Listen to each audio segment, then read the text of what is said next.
Hi everyone, this is Mike Garner. Welcome back to my perfect playthrough of Final Fantasy VI, where our objective is to complete everything the game has to offer. In our last episode, we returned to Narshe and realized that we need the help of the other Espers in our fight against the Empire. We left Captain Moogle to fall to his death so we can get our hands on a gold hairpin. Don't worry, the Moogle's fine. And I taught Gao almost all the possible rages at this point in the game before leaving him in the Veld. I think there are still 5 more rages still available, but we'll get to them at a later date. As for what occurred off screen, let's list as many things as possible. I got a couple Mithril Rod drops from grinding off Joker enemies. While performing the Light the River trick to max out my guild, I managed to steal 99 Mithril Knives, Mithril Claws, and Mean Gouges. And in total, I now have 124 items in my inventory. In addition, Terra has learned 42 out of a possible 57 spells, while Sabin and Cyan each know 36. At this point in time, that's the cap for each of them. In the process, I also managed to haul in a number of items, including the rare Magicite Shard. Now I'm just going through the, siphoning through the, menus here. And I gave Sabin the Zone Secret because he's the only one not a level 99. And now I'm just basically showing off proof that yes, I have 42 spells on Terra and 36 spells on Sabin and Cyan. I admittedly took a bit too long on this menu just showing off all the proof, but there's the proof. I like to be as transparent as possible. Because I did everything off screen, I really didn't have much of a need to do any RNG manipulation or anything like that, because I was just playing on my own time. But I digress. And I'm pretty sure that... Yep, I'm pretty sure that's everything. Now, with all out of the way, it's time to Yep, I think it's time for us to get going. We already entered into the Cave to the Sealed Gate already, so we already saw the cutscenes here. And got a couple of counters here as well. Something about the... I already fought that battle last time. That was 23. So we got the 2 provokers, that's 21, and all we need is 24, which is Lich 3. Probably should have just used one of the stronger blitzes. Alright, so I'll just perform the relic trick right here. Anyway, something you need to know about the Cave to the Sealed Gate is you can't explore the cave without Terra, and Terra will not continue on by herself. She absolutely needs a party with her. Doesn't matter who, she just needs somebody to accompany her. Oh yeah, I let Cyan die in the off-screen as well, so he doesn't gain any experience.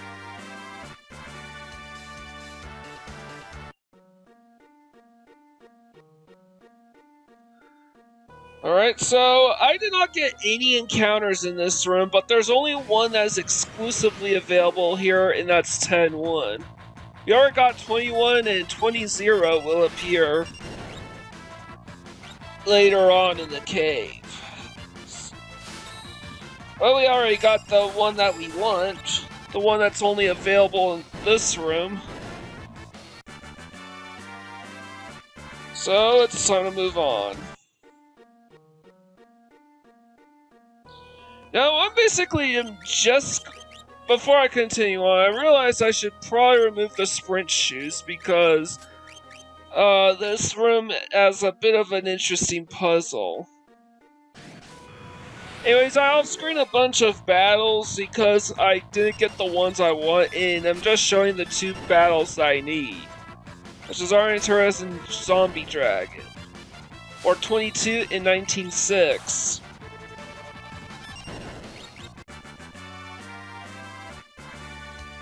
And it's safer to get those battles now because you could get it's easier if you don't have to worry about a puzzle. So I just do it right here. Alright, that's it. We can continue on. And the puzzle here is kind of finicky. It will the bridges there will only sort of rotate once you're on it, but it only rotates on like certain spots. It's kind of hard to gauge exactly what will cause the see, I'm just standing on that thing and it's not moving. It's kind of hard. No, you don't lose any health or suffer any sort of penalty. You just start back at the beginning. Alright, so I'm gonna make my way here. And this is an exclusive item right here. Heiji's Genie. It basically gives Setzer the coin toss ability.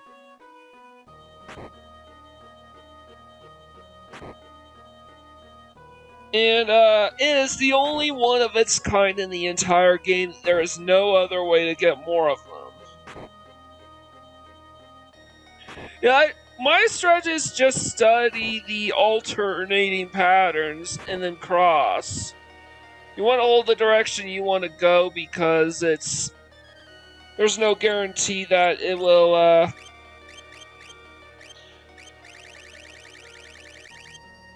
move. Anyways, now that I'm out of that puzzle, I swapped that back into the sprint shoes. And all I really need now is 2 more encounters. This is one of them. And then I'll just add all the other redundant encounters. There is technically one other enemy besides Outcast 3 in the 2 zombie dragons. But it does not have a belt formation at all. It does appear in the bestiary, but there's no corresponding belt formation with that enemy. Alright, and here's the last one. So aside from the ninja encounter, I'm just going to edit out all of these subsequent random encounters I run into the rest of the way. There really isn't any boss fights in this part of the game, so don't worry. Alright, so we pull the switch to break the bridge, and it causes another bridge to spawn, so we can access this treasure chest here. And finally, we have the Genji Glove. We passed up our chance to grab one at the start of the game, so here's our chance. Now I'm just gonna grind off these ninjas here because they have angel wings as rare steals, and they will occasionally drop Fuma Shurikens. Once we hit 98 angel wings stolen, I'm going to pull the plug. I'm going to resume recording from where I left off. So that was easy. And this is, and let me show you proof that I have how many Fuma Shurikens. I have, I think, 17. Yep, 17 Fuma Shurikens. And here's proof that I have 98 angel wings, right down at the bottom left corner. See? 98, not 99, because there's a treasure chest coming up that has with an angel wing. And here's a tent. And now to pull the switch here, and we are free to proceed. Now, I like to use the stairs here as a waypoint in order to figure out where each of these invisible items are. as well as this chest right here. You want to use the waypoint because that's how you find all the buried items in this part of the map. So, one step too far. I just find the water scroll. There we go, and that's all the hidden items. I just wanted to make sure I didn't miss anything. That's why I went back. So I want to be careful not to touch any of those switches. But this switch we want to touch. And that opens access to a secret passage within a treasure trove of items. Magicite Shard, High Ether, the Ultima weapon already, and another Magicite Shard. The Ultima weapon is one of the absolute strongest weapons in the game, so it is great to have that now. I'm gonna pull these switches. Don't mind the treasure chest I'm passing by. It just contains a switch inside. And it does nothing for us. So, we already have all the items in the Caves of Sealed Gate. It's time to proceed on with the story. I should note ahead of time that though this section is almost exclusively story-based. However, there are some gameplay components I take advantage of all throughout, and I have some neat tips and tricks to share with you in regarding how to get through this section. But it's basically just all on rail.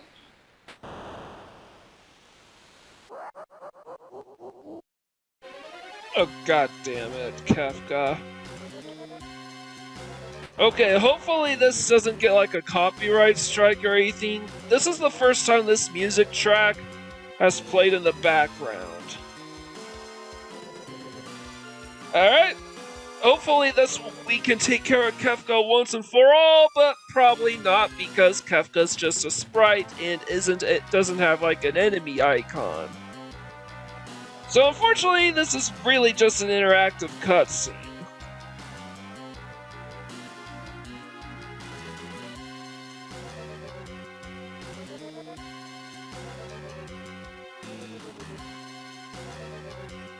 Yeah, we probably should have known that this would be an ambush.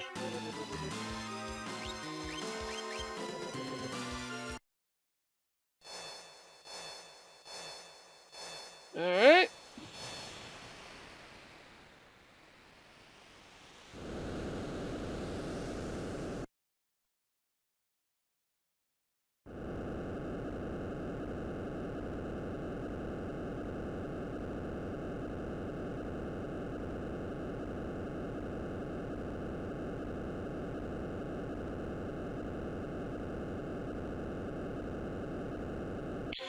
Okay.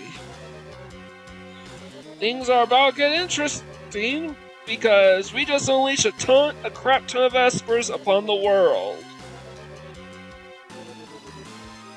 This seems to be really, really, really bad. Like, far, far, unexpectedly bad. Yay! Kefka's dead! Isn't he? Please let him be dead. I mean, he literally just got flown off.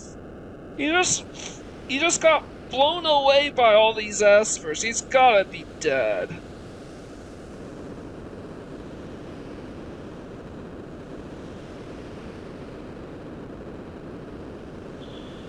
Ooh, skull and crossbone. The boulder's made a skull and crossbone shape here, I see. It's actually kind of funny.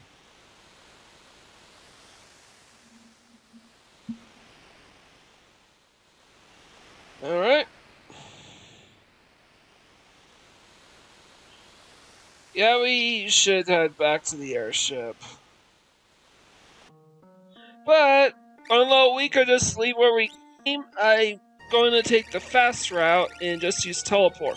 Don't worry, if you don't have any access to the teleport spell or a teleport stone, you could just head out the way you came in, and it will just shortcut you to the first room.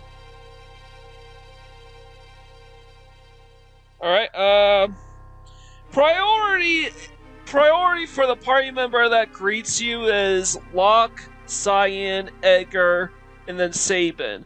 Setzer, Gao, and Mog will never greet you out here. However, they're just generic NPCs, so it doesn't really matter. Additionally, everyone except Mog and Gao have unique dialogue in the Cave to the Sealed Gate. So, in subsequent playthroughs, I'm gonna have to remember to bring Setzer and Edgar along. Alright, more cutscenes. Alright, things look pretty dire at this point.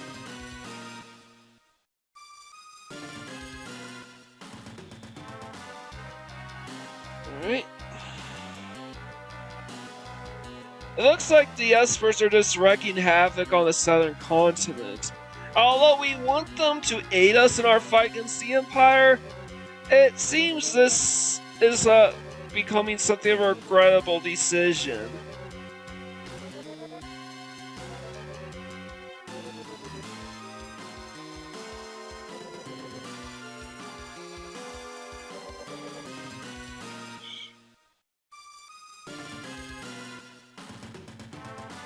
Uh-oh.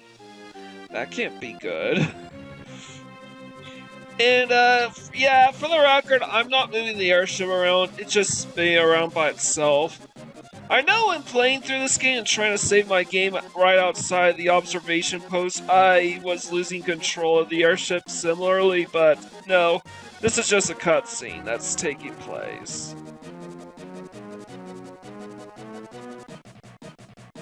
It's basically communicating to us that we are stranded on the southern continent. Again. Yeah, people saying Final Fantasy VI is objectively the best game in the series is, kind of a bold statement.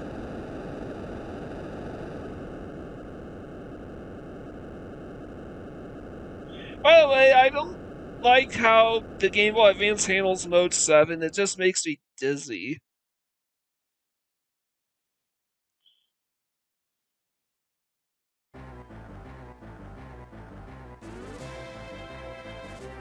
Alright, I'm going to change my part out now. I want to swap Block out for a Setzer for this next part. We still need Sabin and Cyan for cutscene purposes, but Setzer can still be of help in one of the upcoming battles that we are about to get into. And obviously Terra's gonna be of will be of utmost help to us. Alright, here's Cyan. Here's Sabin, and here's Setzer. Yep. I think we're good. But I want to remove Locke's equipment first.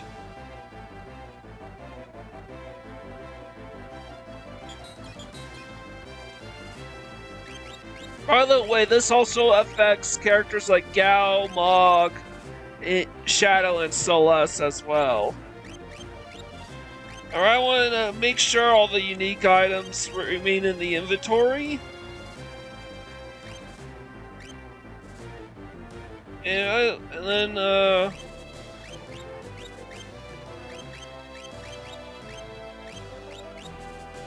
alright. Okay, I'm gonna swap the cards out for Mithril Knife. It's not that it'll matter, because we will not ever have Setzer physically attack. And obviously we need more speed for everyone.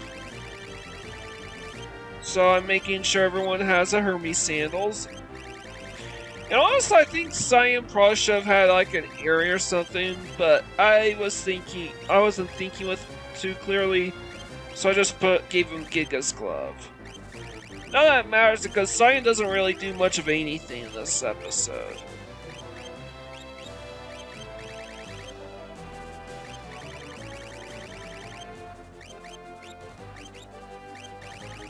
And because Setzer doesn't know any magic, all I can really do is just give him a filler relic, so I decide to give him a Giga's Glove.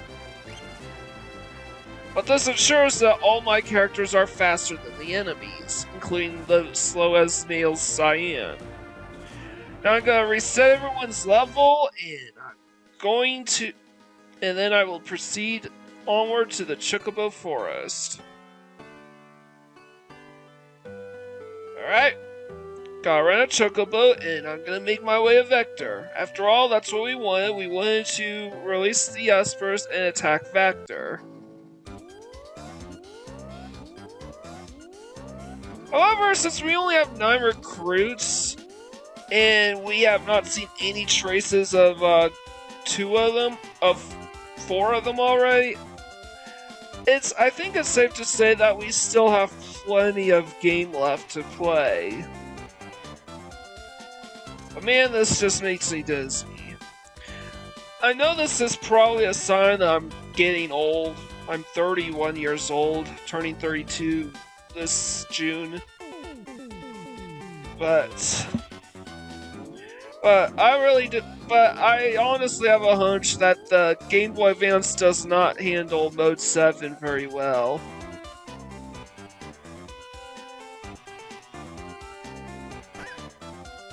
Alright. And now I'm on the world map. I did not perform the level reset trick yet, but I will perform it once I enter.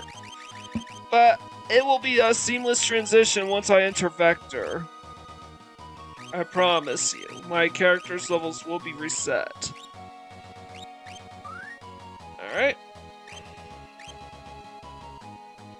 And that's the team setup I want. Now, all the Narsh guards will say what's going on, and all the returners will say what in the world happened. I was just talking to them to see if any one of them say anything different. They don't.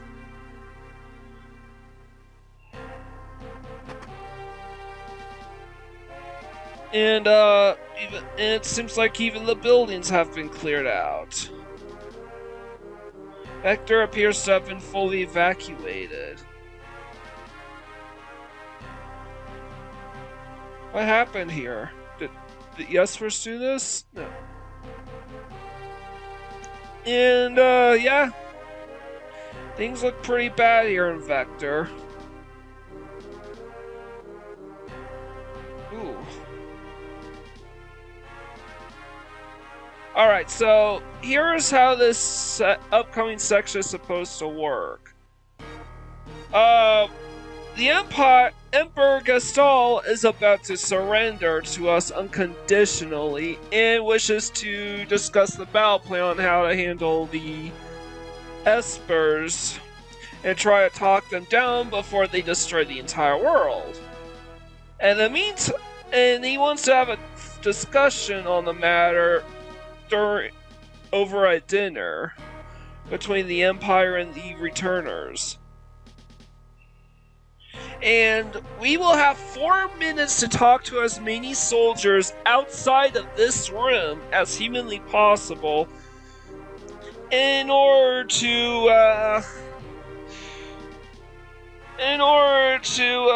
soothe them or something. Try to calm them down, so making these peace talks could actually be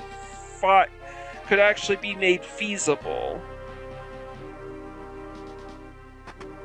So we want to talk to all 24 restless soldiers outside of this room.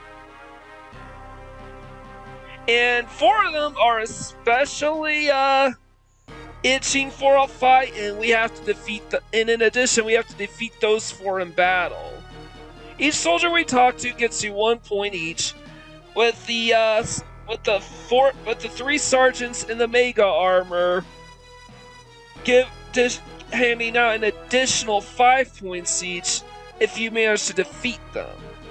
Unfortunately, these enemies give out experience points, and we do not want anyone to level up past level 5. And we don't want Setzer or Cyan leveling up either. And we only have 4 minutes to do this. Normally it's recommended that you don't pick up the items during this part and just come back for them after the banquet. But I thoroughly routed this section out, so I know what I'm doing. The strategy to take care of the sergeants without gaining any experience is to simply cast Confuse on your next party member and have that party member throw a smoke bomb. What that does is, instead of using the smoke bomb on my own party, I throw on the opponent, forcing them to surrender. That gives out 0 experience and 0 ability points. And it counts as an automatic victory when the enemy runs away.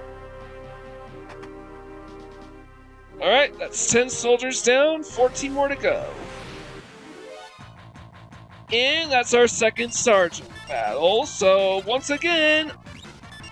Okay, Setzer can't learn, doesn't know any spells, so I need to have a character actually cast Confuse on Setzer, and then that character uses Confuse on him while he uses a smoke bomb. And that's a rinse and repeat. Alright, 2 sergeants down, 1 to go.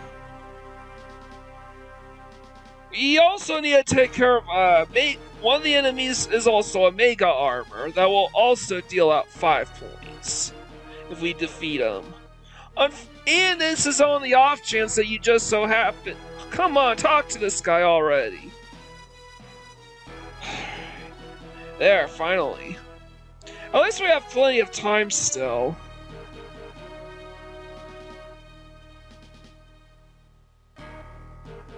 Alright. Wait, Kefka's still alive? How? He literally got blown off a fucking cliff. Anyways, here's the last sergeant. And it's just by sheer coincidence that it's been 2 preemptive strikes in 3 battles, so that's nice.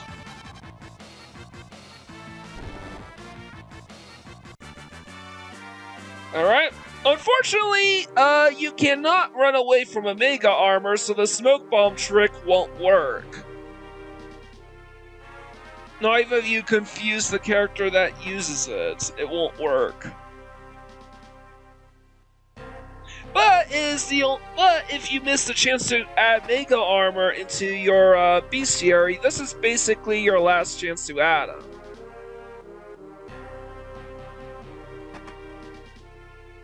Alright.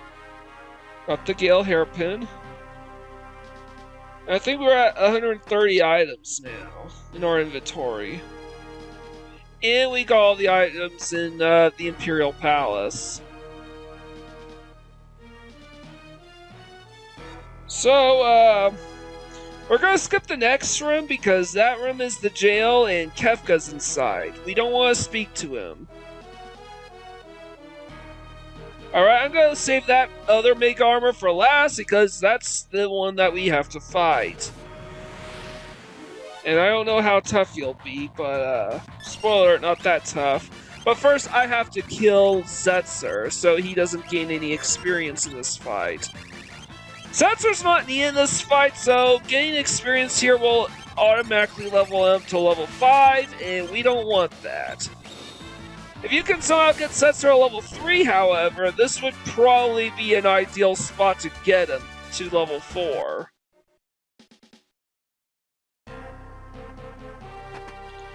But we talked to all 24 soldiers, so we have time to spare, so let's go talk to Kefka, who is, yes, still alive. But I guess at least it's a good thing that he's locked up. But he's like a magic tech user, right? I'm pretty sure that cage probably would not be able to keep him contained for very long.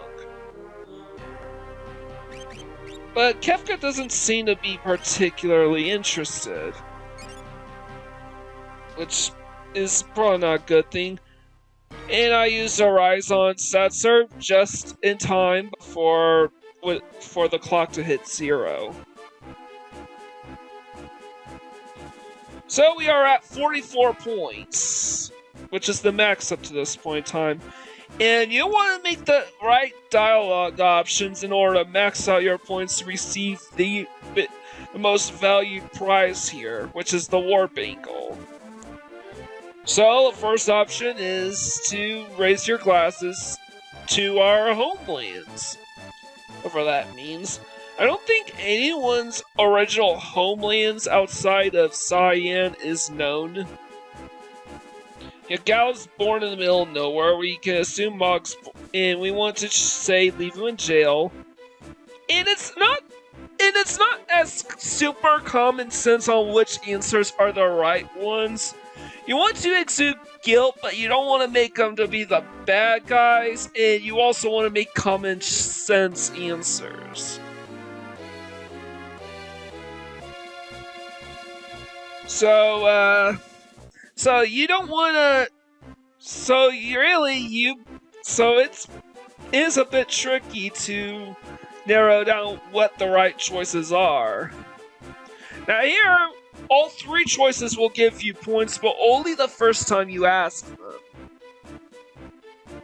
So, why did you start the war? I always start the top option first and work my way down. And that's for a later question. You want to choose the top answer first and then ask a different question. If you ask the same question twice, you go -10, and you can't get the War Bangle. And we still have one more question to ask. Why do we have to talk to your men? Yeah, that honestly, that does seem to be perfectly reasonable. Okay, now we can talk about the answers because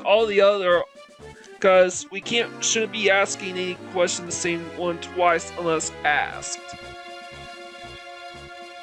Alright, we don't want to blame the Empire, so we should say, well, they did go a bit too far.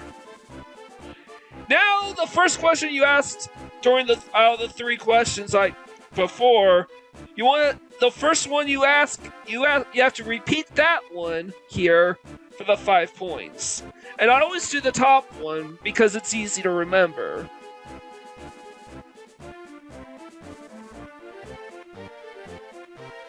Alright, take a break.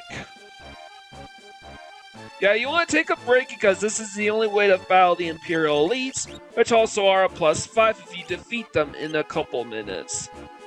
Alright, and those are my experience levels for each character. And yeah, I don't think either Setzer or Cyan will level up, and I'm pretty sure that Sabin will still be level 4 after this. Alright, and this is how I take care of Setzer. Okay, remember the Joker death trick from part 7, where I easily took out the cranes? Well, use an echo screen. Use slots when the echo screen animation plays, and you can manipulate perfect 7s. As of right now, every version of Final Fantasy VI actually has that same strats for the Joker death trick. I don't know if the repixelated version will have the Joker death exploit or not. As of this recording, I am recording my dialogue here. I'm recording the audio for this video on January 29th. So I do not know if the dialogue will repeat, if you can still perform Joker death in the repixelated version. Anyways, I'm removing everyone's equipment except for Terra, because they're about to leave my party real soon. And I think the last thing I need to make sure is oh, yep. Sabin has Zone Seeker, so we want to remove that. So, everyone but Terra is completely naked. Now we resume the conversation. And now you want to ask yeah, Kashal say that there will be no more war. And regardless of the option, you'll be forced to say yes, but if you say yes the first time, you get +3 on points.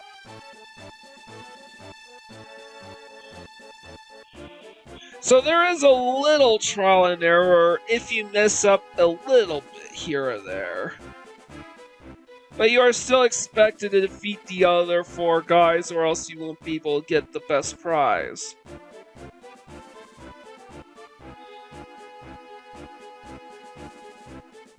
Alright, so that's what we have to do. We have to head to Outbrook and make our way to Crescent Island. And we want to say yes here. Crescent Island, for those of you who don't know, is where that weird town where everybody acts really rude towards us is located. We only been there very briefly to loot the treasures there, but we couldn't buy anything from any of the shops. Alright. Oh yeah, I forgot. Yeah, I should remind you that Sabin and Cyan both have unique lines of dialogue during this part. Setzer and Terra don't, but Terra seems to be the logical choice and the best choice in terms of raw power. In Setzer, well, I use Setzer for the elites, for the Imperial elites, so there you go.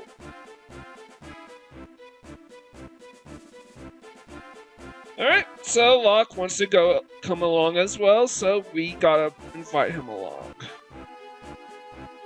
Unfortunately, yeah, this seems too good to be true. So, that's the plan.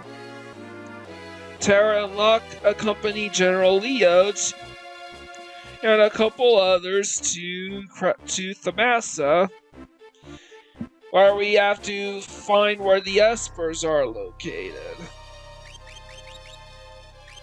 And everyone else stays behind to keep watch of the Emperor.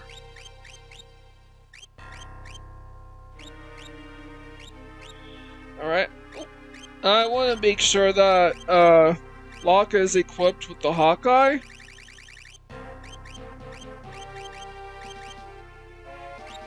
Alright, I want the Hawkeye. And, guess me throw shield. And by the way, everyone's experience is reset, is reset, so now Terra requires like 196 experience to go from level 4 to level 5. Same set can be set for Setzer as well. And Sabin. However, we're gonna reset everyone's levels soon, so Terra will be level 3 and Sabin level 1. Alright, here is the total number of items. And I sort of realized I did not get the War Bangle yet. Because I did not receive the list of prizes. By the way, all the prizes on the bottom left corner of the screen here are cumulative. You will always have South Figaro liberated, and you get additional prizes on top of that. Alright. And here are the results. Come on, Edgar. South Figaro is liberated. So too is the Kingdom of Doma. And we can access the Armory in the Imperial Observation Post. And we receive a Tintinabulum and a prized War Bangle. There's only one other way to get additional War Bangles in the game, much later on in the game, but it is absolutely valuable to us right now. Alright, we talked to Edgar. I was unfortunately unable to locate Cyan anywhere. I don't know where he is. I probably should have just checked the East Wing, but I decided, you know what, I'm just gonna move on. If I run into him, I run into him. If not, oh well. Also, if you brought Gal along, he will have unique lines of dialogue. This part, you know, a bit of backstory for Gal, but we didn't bring him along. Mog will just say Kupo. By the way, this is the very, very last time that Bannon or that you will ever see Bannon or Arvis again for the rest of the game.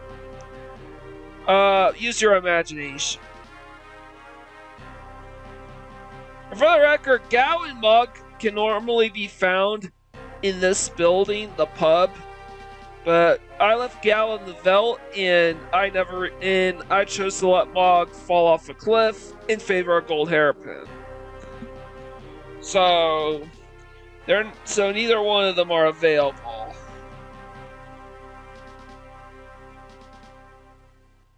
But Mog just says Kupo. Gao provides some backstory though. By the way, Setzer's nowhere in Vector because he returned to his airship. So we're gonna talk to him because you get a unique cutscene there. You don't just get unique dialogue; you get a cutscene.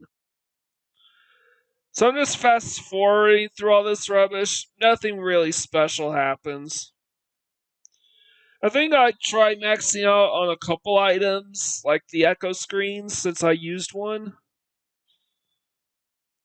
But that's about it. Oh yeah, and the Hermes sandals.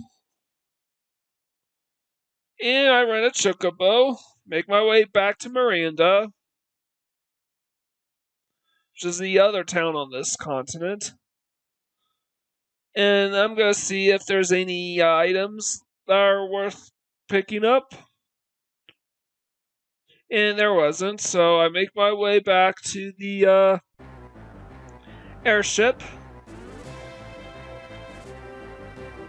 And I want to get some refreshments here. And let's try to find Setzer. Go in there. And this is the only time we see any association between Sid and an airship in this game. If you play any other Final Fantasy game, then Sid is normally one of two things. He's either an airship pilot / engineer, or he is a scientist, and oftentimes he's both. And I kind of like this bit because it gives Sid a connection to an airship, even though he's not the airship guy in this game. It also gives us some additional insight into Setzer's backstory.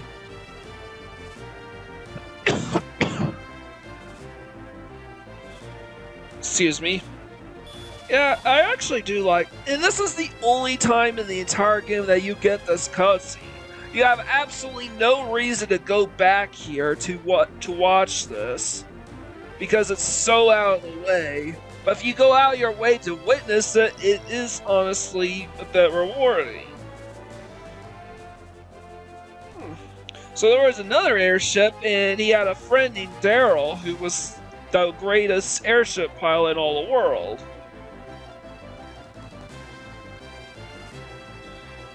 And talk about the right stuff. It's implied that Daryl and her ship just disappeared, but yeah, I think you can kind of guess there's a lot more to it than that. Anyways, we return to the Chocobo stable, and this time, they said that they unlocked the Armory at the Imperial Observation Post, so it's time to head there. We could just put it off until after the events at Thamasa, but so we could just get there super quickly, but I don't want to forget. The Imperial Observation Post is a very easy place to forget about, since there is absolutely no other reason to go back there. Because the Cave to the Sealed Gate, you have to go through there and get to the Cave to the Sealed Gate. We can still access the Cave to the Sealed Gate right now, but once we proceed further into the story, we are locked out of that place for the rest of the game. Which is why all the encounters there were highlighted in green, because it tells to flat. Yeah, I hate navigating on Chocobo. It's very hard to tell where the hell you are. But anyways, We made our way back to the Bureau observation post. We don't have a reason to return Caves of Steel Gate, but this is the last chance to go back there. If you missed anything there.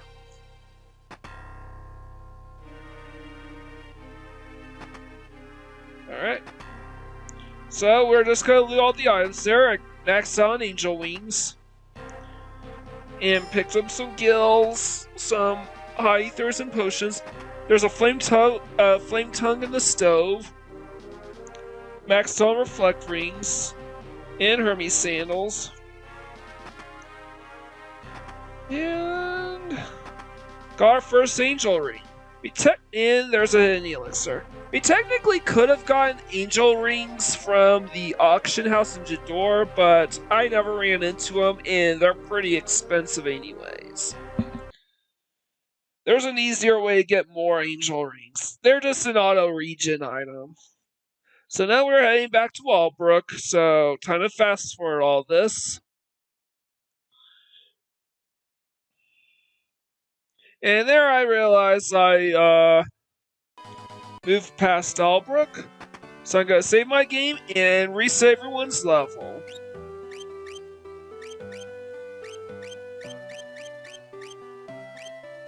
And I'm basically doing some last second shopping in this city. So I don't have to worry about coming back here anymore.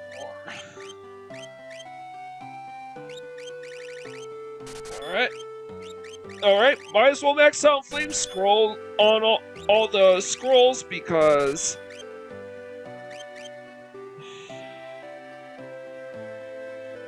we can. We already picked up all the items that keeps the Steel Gate, so might as well just max out on these scrolls now.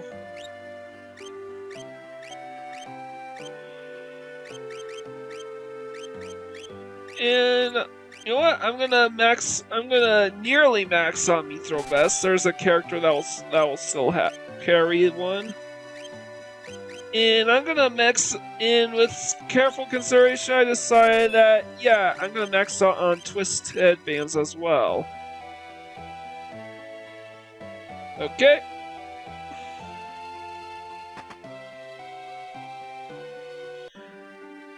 And now let's head to the Relic Shop.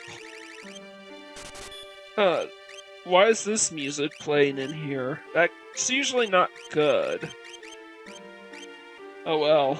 Max on Silver Spectacles, so I guess we're done here.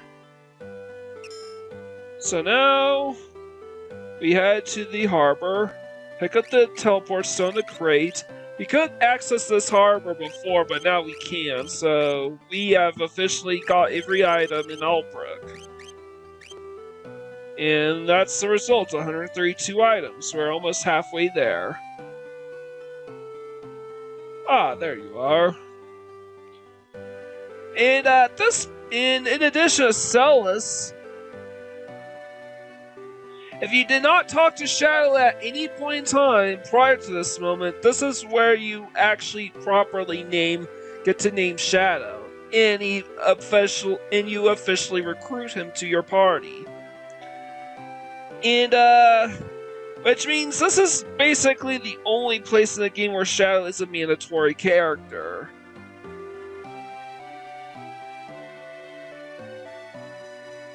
He's otherwise an optional character all throughout the game, so yeah, there's really only like 7 characters of importance. There's 14 characters and there's only like 7 characters of note in this game.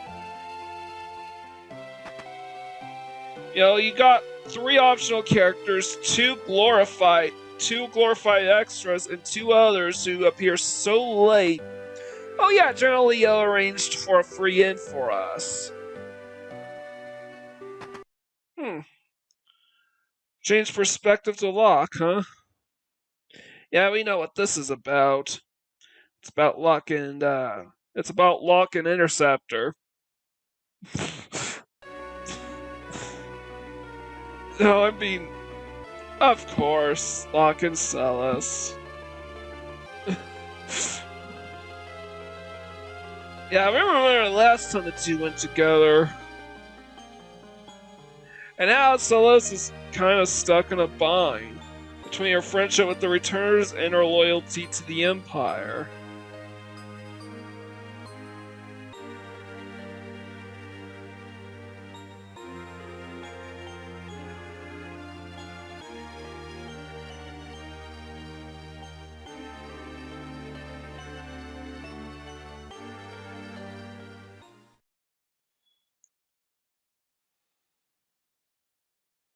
Yeah, that's a bit sad. Oh well, here's Happy Town music.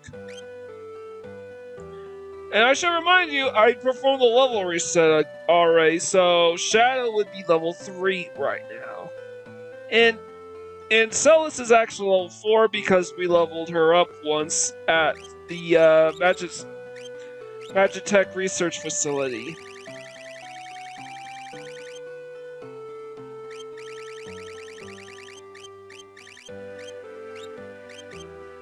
And the reason why I left Gal in the Veldt is because Gal's presence would affect the level average.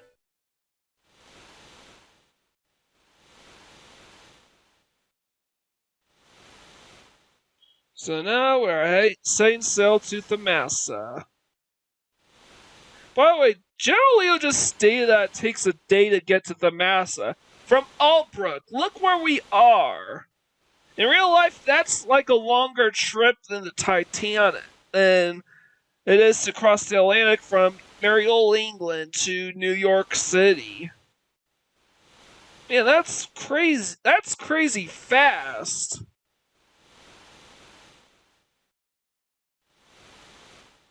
By the way, I'm just staying still here because I am expecting a cutscene here, but no, you have to move and talk to Leo.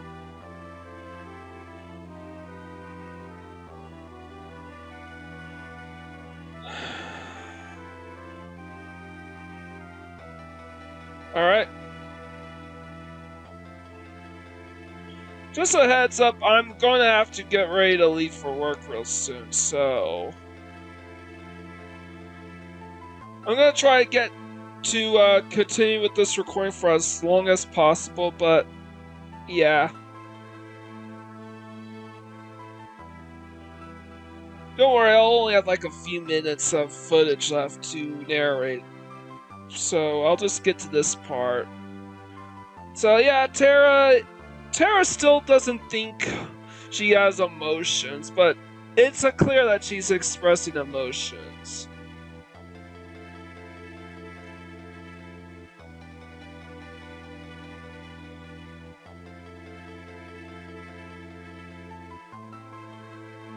I don't know what it feels like to love someone.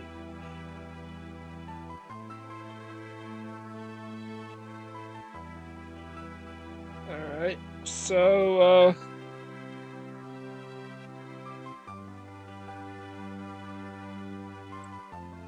you get some sad music, the sad version of Terra's theme. Yeah, I don't know what this deal is. I think Terra is one of the weaker main characters in the Final Fantasy series, in hindsight. You know, she's really a character lacking in agency. She's way too I do think she's way too vulnerable for my taste. She doesn't really demonstrate any semblance of. I know the whole strong, independent woman who don't need women. I'm not asking for a feminist here. I'm just asking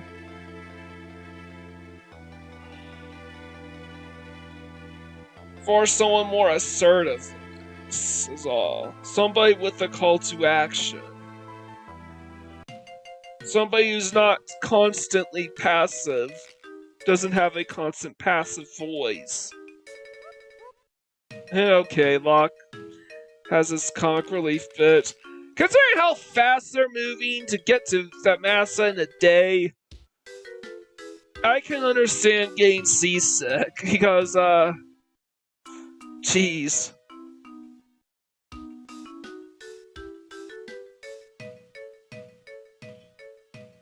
Alright.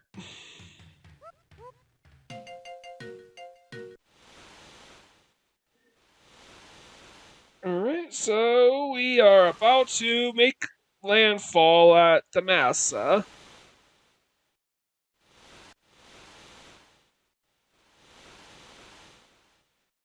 So, we are about to instigate a battle plan. Just talk to Leo again. And Leo will go with Celis while Terra Locke will be accompanied by Shadow.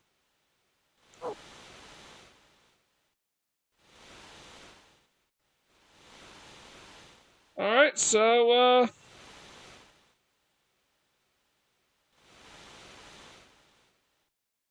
yeah, a little too late for that one, Missy.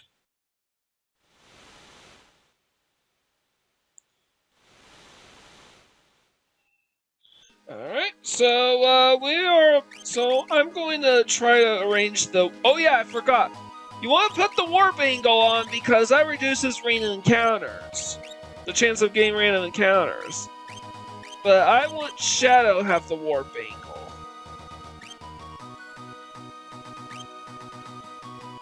You know, if I can find it.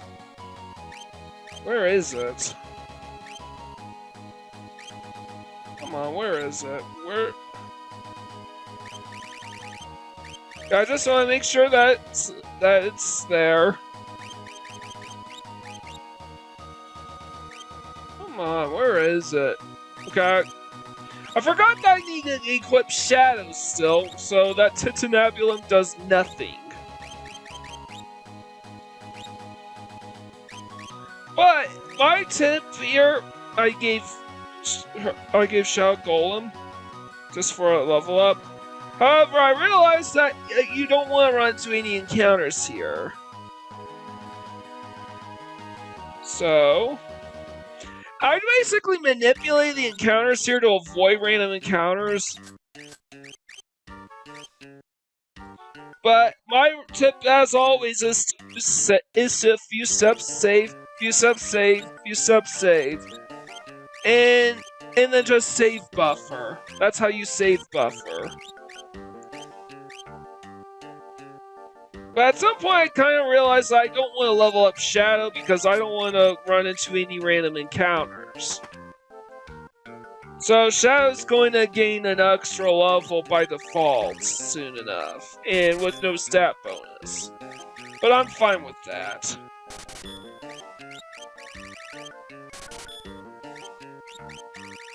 I made a mistake buying the ice rods there, but oh well.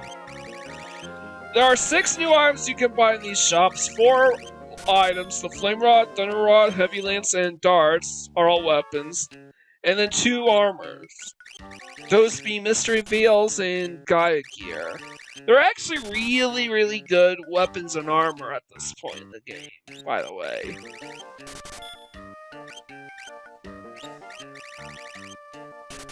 Alright, so... that's not the only thing I chose to buy. Obviously, I want to check all these shops before I do anything fancy. Even though I should learn the hard way that there really isn't much of anything worth buying in an item shop. At least not till much, much later. Yeah, now that we have entered Thamasa, everyone's willing to conduct business and is willing to talk to us, but they are acting kind of, shifty when you talk to them. It's almost like something just greatly disturbed them and they're just plain dumb. Nope, that's the world map. Here's the relic shop. And something I found out that you can actually buy Dragoon boots here. That's nice. We already have 22 of them, so might as well just clear those out. Now I want to look for the 2 cutscenes here. The first one right here is right behind the big house that the kid is blocking the entrance to. Aha! So these guys know magic?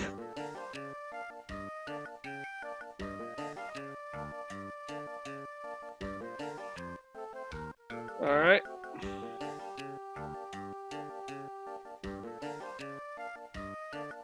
A curio cabinet. Yeah, they're hiding that they are spellcasters. Now I'm gonna skip ahead because those are the only 2 missable cutscenes here. Just talk to this guy because they told us to. Huh? Really? This guy's a party member? Yep, this is Strago, our blue mage of the game. Haven't heard that one in years.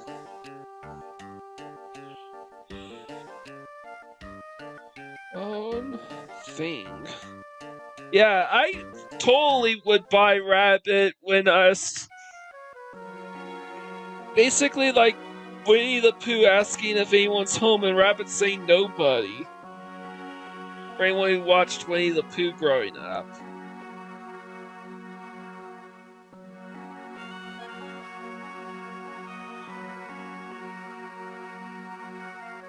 And here's our next party member as well, Rel. By the way, their levels have gotten averaged based on our collective party automatically. This includes Shadow, by the way. However, it does not include Gao because he's on the Veld.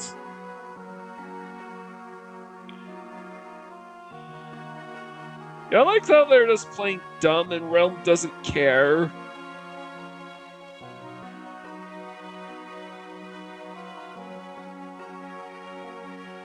That's so adorable. And I think she's like 8 or 9 years old, making her easily one of, if not the youngest party member in the history of Final Fantasy. I don't know how old Palom and Porom are in Final Fantasy IV or the Onion Kids from Final Fantasy III, but she's a little kid. Not even 10.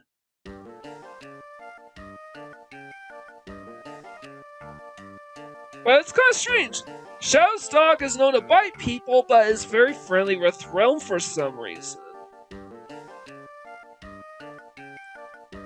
Yeah, nobody's home. But then who said nobody? No one.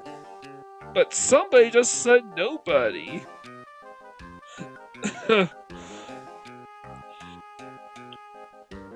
Pooh Bear logic. Or if you've never played Winnie the Pooh, something similar happens in the first Kingdom Hearts. You know, for all you Square fans out there. Alright. Unfortunately, there really isn't anything more that we can do right now. We are kind of stuck at a dead end, so I'm just going to save my game and try to figure something out for our next episode. With all that out of the way, this is Mike Gorin signing out.